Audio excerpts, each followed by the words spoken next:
তো বন্ধুরা, আজকের এই ভিডিওতে আলোচনা করব অন্নপূর্ণা ভাণ্ডার কী। অন্নপূর্ণা ভাণ্ডার হলো পশ্চিমবঙ্গের নারীদের আর্থিক দিক থেকে সবল তৈরি করার জন্য পশ্চিমবঙ্গের নতুন মুখ্যমন্ত্রী শুভেন্দু অধিকারী এই প্রকল্পটি চালু করার কথা বলেছেন। তিনি 1 জুন থেকে এই প্রকল্পটি চালু করার সিদ্ধান্ত নিয়েছেন। আপনারা যদি আগে থেকে লক্ষ্মী ভাণ্ডার প্রকল্প পেয়ে থাকতেন, তবে আপনাদের ডাইরেক্ট ডিবিটির মাধ্যমে আপনাদের ব্যাঙ্ক অ্যাকাউন্টে এই প্রকল্পের সুযোগ সুবিধা পাঠিয়ে দেওয়া হবে। অর্থাৎ আপনারা আগে 1000 টাকা পেতেন, তবে এই প্রকল্পে আপনারা পাবেন 3000 টাকা।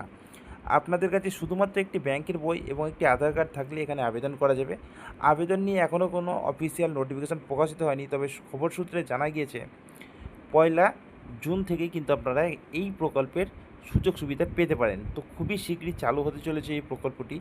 আপনারা যদি না জেনে থাকেন এই প্রকল্পটি সম্পর্কে, আরও বিস্তারিত জানতে আমাদের ডিসকাশন লিঙ্কে যেতে পারেন। সেখানে এই প্রকল্পটি সম্পর্কে ডিটেলসে বোঝানো হয়েছে। ধন্যবাদ।